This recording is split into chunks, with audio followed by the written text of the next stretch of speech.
Bismillahirrahmanirrahim. Assalamualaikum warahmatullahi wabarakatuh. Alhamdulillah rabbil alamin wassalatu wassalamu ala asyrafil anbiya'i wal mursalin wa ala alihi wa sahbihi ajma'in. Allahumma la ilma lana illa ma 'allamtana innaka antal alimul hakim. Allahumma 'allimna ma yanfa'una wanfa'na bima 'allamtana وزدنا علما اللهم إنا نسألك علما نافعا ورزقا طيبا وعملا متقبلا اللهم لا سهل إلا ما جعلته سهلا وأنت تجعل الحزن إذا شئت سهلا.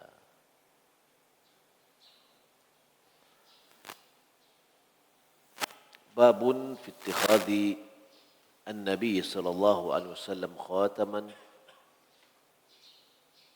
لما أراد أن يكتب إلى العجم.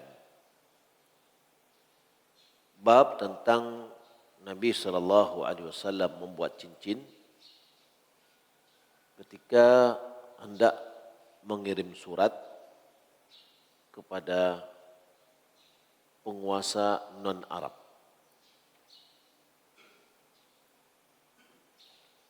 Hadatsana Muhammad bin Muthanna wa Ibnu Bashar قال ابن مثنى حدثنا محمد بن جعفر قال حدثنا شعبة قال سمعت قتادة يحدث أن أنس بن مالك قال لما أراد رسول الله صلى الله عليه وسلم أن يكتب إلى الروم قالوا إنهم لا يقرؤون كتابا إلا مختوما قال فاتخذ رسول الله صلى الله عليه وسلم خاتما من فضة كأني أنظر إلى بياضه في يد رسول الله صلى الله عليه وسلم نقشه محمد رسول الله. حدثنا محمد بن مثنى قال حدثنا معاذ بن هشام قال حدثني أبي عن قتادة عن أنس أن النبي الله صلى الله عليه وسلم كان أراد أن يكتب إلى العجم فقيل له إن العجم لا يقبلون إلا كتابا عليه خاتم فاصطنع خاتما من فضة قال كأني أنظر إلى بياضه في يده. قال حدثنا نصر بن علي الجهضمي قال حدثنا نوح بن قيس عن أخيه خالد بن قيس عن قتادة عن أنس أن النبي صلى الله عليه وسلم أراد أن يكتب إلى كسرى وقيصر والنجاشي فقيل إنهم لا يقبلون كتابا إلا بخاتم فساغ رسول الله صلى الله عليه وسلم خاتما حلقة فضة ونقش فيه محمد رسول الله.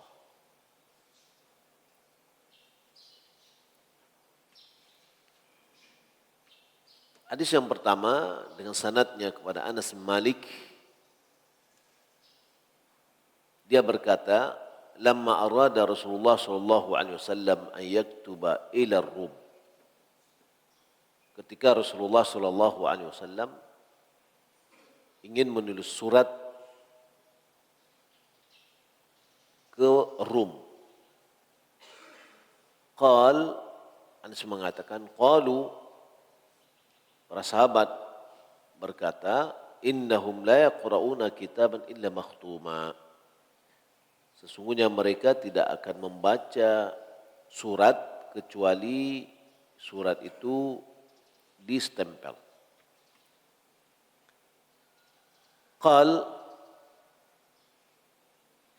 Anas mengatakan, fattakhadha Rasulullah sallallahu alaihi wasallam khataman min fiddah. Lantas Rasulullah sallallahu alaihi wasallam membuat cincin atau stempel, yaitu adalah cincinnya dari perak. Ka'anni anzuru ila bayadhi fi yadi Rasulillah, seakan-akan aku melihat kepada warna putihnya yakni cincin tadi karena dia adalah perak, fi yadi Rasulillah, di tangannya Rasulullah SAW. Naqsyuhu, ukirannya Muhammad Rasulullah.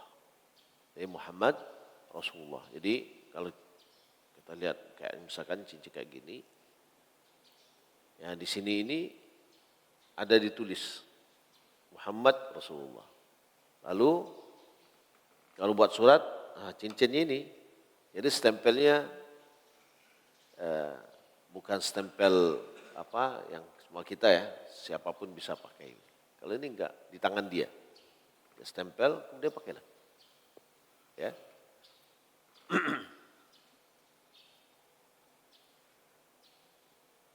Jadi orang-orang ajam, non Arab, dia tidak menerima surat kecuali ada stempelnya. Ya. Ya, dari cincin itulah ada tulisannya, itu yang dijadikan stempelnya. Hadis yang kedua dari Anas juga, sesungguhnya Nabi Allah ingin berkirim surat kepada orang-orang penguasa ajam, penguasa non-Arab. Faqila lahu, ada yang mengatakan kepada beliau, innal ajam, sesungguhnya orang-orang ajam non-Arab, la yaqbaluna illa kitaban alaihi khatamun, tidak akan mau menerima surat itu kecuali surat yang ada khatamnya, yakni ada stempelnya. Stempel itu dari cincin, ya, yang ditulis. Fastana'a khataman min fiddah. Lalu Nabi SAW membuat cincin dari fiddah, yaitu dari perak. Anas mengatakan, ka'anni anzuru ila bayadhi fi yadihi, seakan-akan aku melihat kepada putih warna perak itu di tangan beliau. Hadis yang ketiga juga dari Anas. Dia mengatakan, anna Nabi sallallahu alaihi wasallam arada an yaktuba ila Kisra wa Qaisar wa Najashi.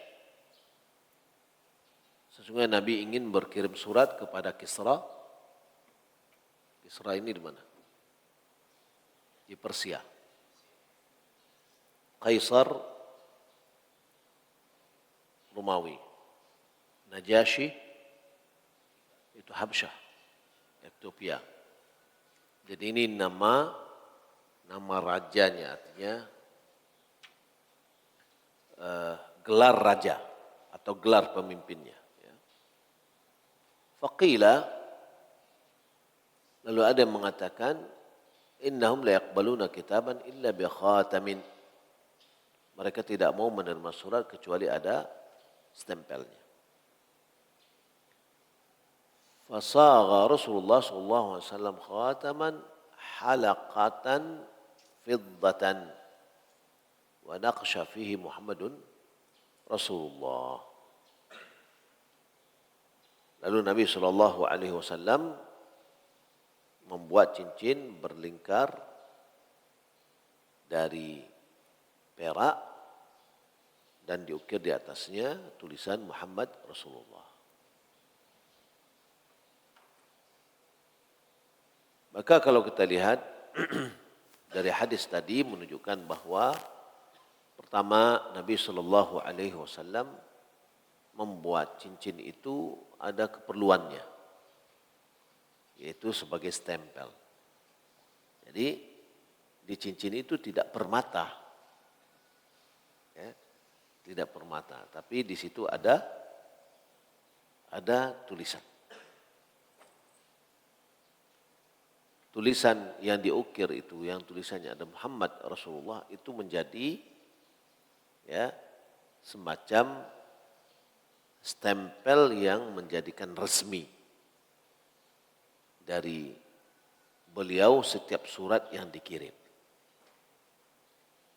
Karena orang-orang yang penerima surat tidak mau menerima membaca surat kalau tidak ada resmi. Ya. Jadi kalau kita lihat ini tidak apa-apa dilakukan. Bukannya dalam rangka bertasyabbuh dengan orang-orang kufar dalam masalah ini. Ya, akan tetapi kita lihat tujuan kita adalah untuk menyampaikan dakwah. Tapi surat ini tidak akan mereka baca kalau seandainya tidak resmi. Maka kalau begitu ya harus dilakukan karena tujuan kita adalah mendakwahi mereka, menyampaikan pesan ya sebagaimana mereka menerimanya kita lakukan. Maka dalam hal inilah ya ada yang sudah kita baca sebelumnya hadis di mana Nabi SAW melarang adanya adanya cincin yang di situ ada tulisan Muhammad Rasulullah.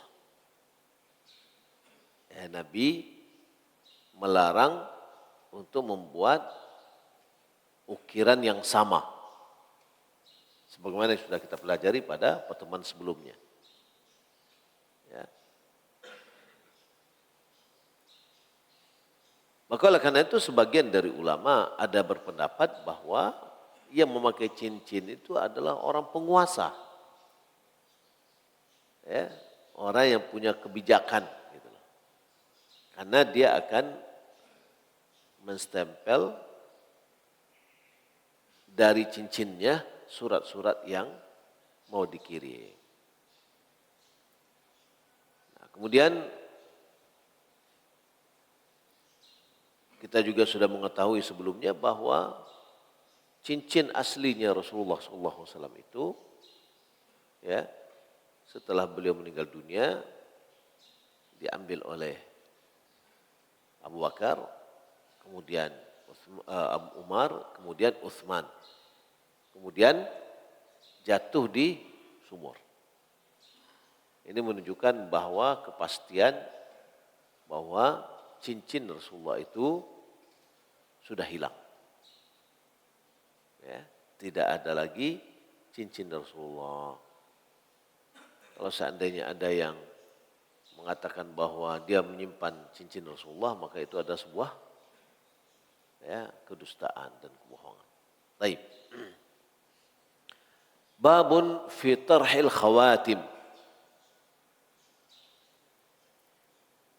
Bab di dalam membuang cincin. Haddatsani Abu Imran Muhammad bin Ja'far bin Ziyad قال أخبرنا إبراهيم يعني ابن سعد عن ابن شهاب عن أنس مالك أنه أبصر في يد رسول الله صلى الله عليه وسلم خاتما من ورق يوما واحدا قال فصنع الناس الخواتم من ورق فلبسوه فطرح النبي صلى الله عليه وسلم خاتمه وطرح الناس خواتمهم. حدثني محمد بن عبد الله بن نمير قال حدثنا روح قال أخبرنا ابن جريج قال أخبرني زياد أن ابن شهاب أخبره أن أنس ابن مالك أخبره أنه رأى في يد رسول الله صلى الله عليه وسلم خاتما من ورق يوما واحدا ثم إن الناس اضطربوا الخواتم من ورق فلبسوها فطرح النبي صلى الله عليه وسلم خاتمه أو خاتمه فطرح الناس خواتمهم. Dengan sanadnya kepada Anas bin Malik bahwasanya dia mengatakan bahwasanya Anas bin Malik melihat di tangan Rasulullah SAW ada cincin yang terbuat dari perak pada satu hari.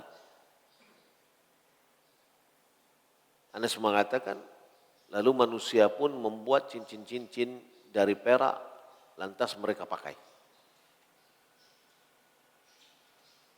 Nabi SAW membuang cincinnya, maka manusia pun membuang cincin-cincin mereka. Hadis yang kedua juga mirip dari Anas bin Malik annahu ra'a fi yadi Rasulullah sallallahu alaihi wasallam khataman min warqin yawman wahidan, bahwasanya beliau melihat cincin Rasulullah sallallahu alaihi wasallam di tangan beliau yang terbuat dari perak pada satu hari. Thumma inna nasa ittarabu al-khawatima min warqin falabisuha.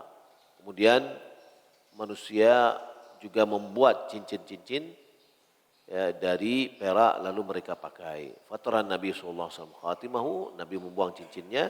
Fataran nasa khawatimahum. Nabi kemudian manusia pun membuang cincinnya. Baik. Qala al-qadhi, qala jami'u ahli al-hadis. Semua ahli hadis berkata, hadza wahmun min bin Syihab. Ini adalah kekeliruan dari Ibnu Syihab.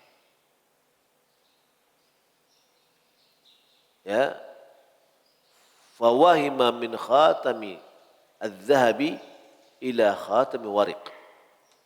Dia keliru ya dari cincin emas, keliru dia menjadi cincin perak.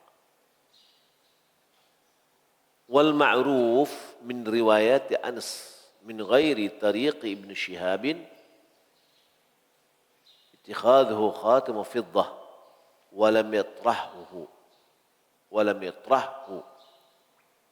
Yang ma'ruf dari riwayat Anas dari selain jalur Ibnu Syihab, Nabi membuat cincin dari perak tapi tidak dibuangnya.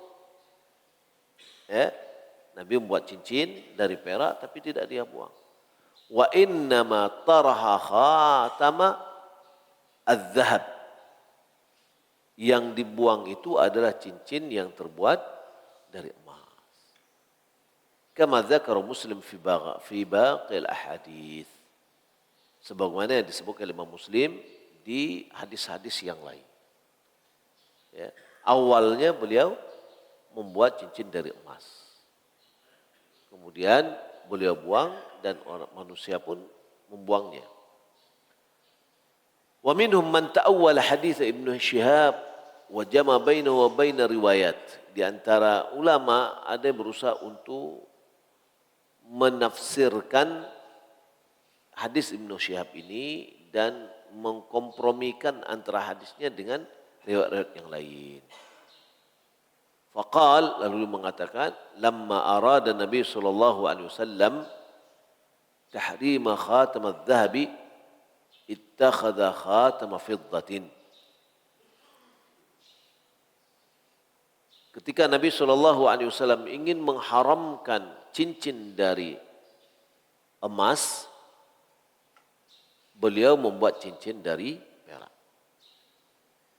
Falamma labisa khatam al-fiddati arahu an-nas fi dhalika al-yawm liyu'allimahum ibahatahu. Thumma taraha khatam al-dhahabi wa a'lamahum tahrimahu. Fataraha an-nas khawatimahum min al-dhahab.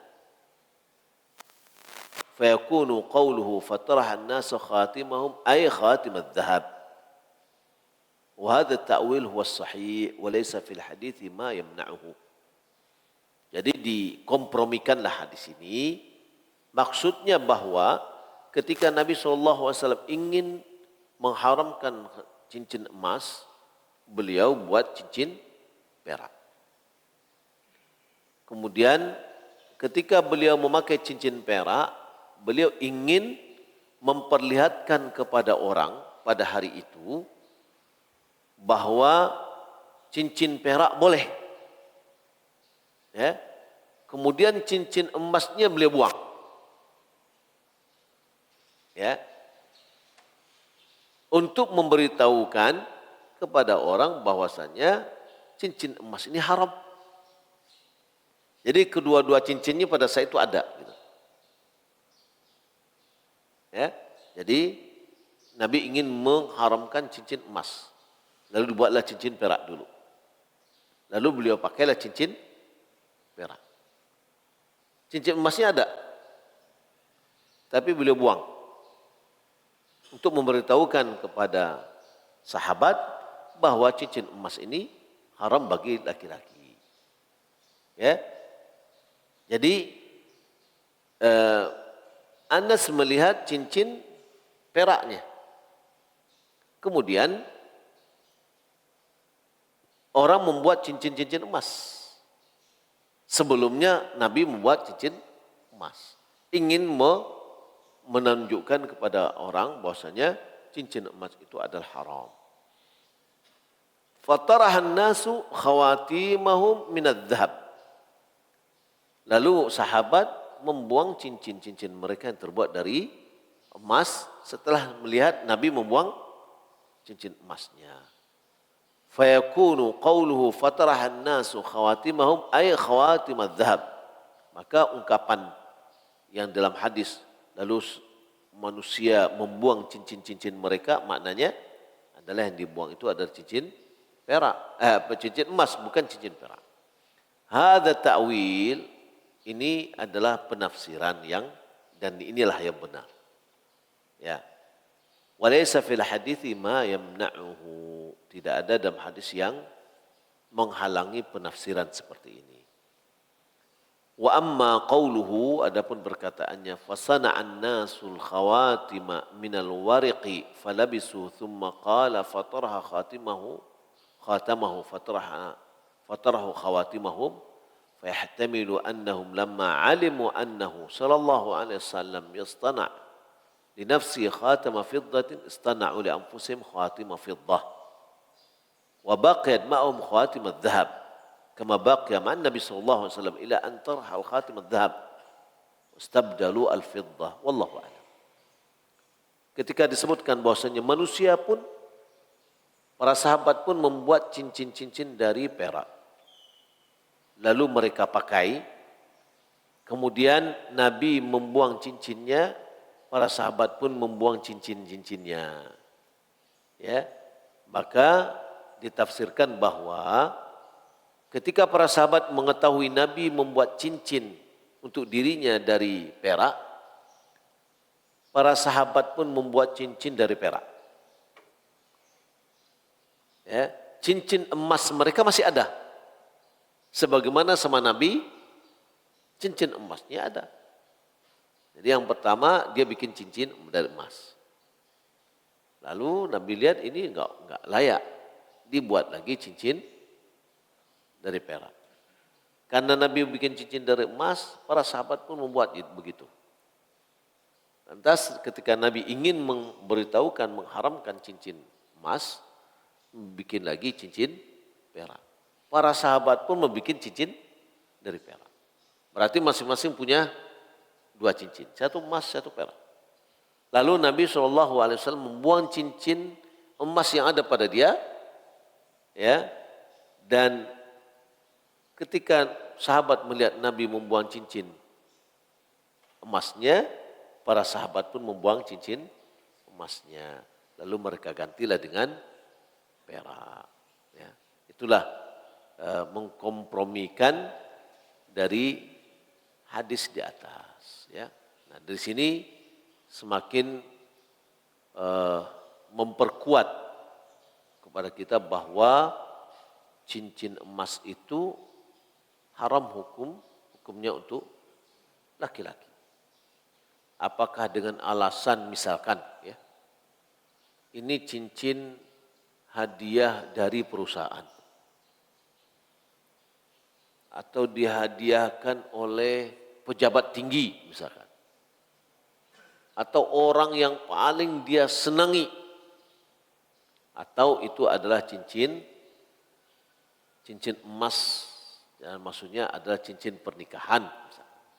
Ya, apapun namanya, maka kalau terbuat dari emas, maka itu adalah haram. Ya. Oh, supaya jangan bermasalah, cincin emas ini dirubah dengan warna putih. Kan ada lagi sekarang ini, ya, kaum ibu-ibu mau rubah cincin emasnya dan perhiasan emasnya dirubah dengan warna putih. Takut nanti dicuri orang, ya, atau dijamret oleh orang, ya, di jalan kalau nampak kuning-kuningnya, dijadikan putih. Itu tetap juga emas. Kalau dipakai oleh laki-laki tetap juga haram. Termasuk juga makan dengan suasu, ya. Atau juga kemarin kita sudah pelajari bahwa cincin apabila giginya untuk pengikat dari permatanya, ya, itu adalah emas, maka juga haram. Ya. Nah, jadi untuk laki-laki. Adapun perempuan, ya, semuanya boleh. Perak boleh, emas apalagi. Ya, kenapa? Kenapa perempuan itu boleh pakai cincin emas? Karena perempuan itu kurang. Lalu dilengkapi dengan emas. Ya. Wallahu taala alam, demikian, mudah-mudahan bermanfaat. Assalamualaikum warahmatullahi wabarakatuh wa ala alihi washabbihi ajmain. Ameh tasi, abi ameh tinggal basi. Ya. Apakah boleh kita memakai cincin besi? Nah, kalau memang hakikatnya dia besi, di luarnya hanya warnanya aja, tidak emas. Kalau misalkan disapuh dengan emas, nggak boleh. Artinya apa? Tetap juga ada lapisan emasnya di situ, nggak boleh. Kalau warnanya warna kuning aja, bukan dari warna emas, bukan dari bahan emas, maka tidak apa-apa. Cuma balik kepada bolehkah kita memakai cincin besi? Ya, sebagian ulama berpendapat tidak boleh kita memakai cincin besi. Kenapa? Karena cincin besi itu adalah perhiasannya orang penduduk api neraka. Ya, maka tidak boleh dipakai. Mungkin ada yang berdalil, bukankah Nabi meminta kepada seorang laki-laki yang ingin menikah, ya, untuk minta maharnya, dia tidak punya mahar, kata Nabi, iltamis walau khataman min hadid, ya, carilah cincin walaupun dengan terbuat dari cincin, carilah mahar walaupun terbuat dari besi, ya. Maka sebagian ulama menganggap bahwasanya ini menunjukkan bahwa cincin besi boleh, ya, berdasarkan hadis ini. Namun bagi ulama yang mengatakan bahwa ini adalah cincin besi tidak boleh, dianggap ini hanya mengambil untuk manfaat. Karena cincin besi ini bisa manfaat, bisa dijual, bisa diapakan. Karena mahar itu harus sesuatu yang punya nilai, bermanfaat. Ya, wallahu taala alam. Kita cukupkan sampai di sini. Wassalamualaikum warahmatullahi wabarakatuh.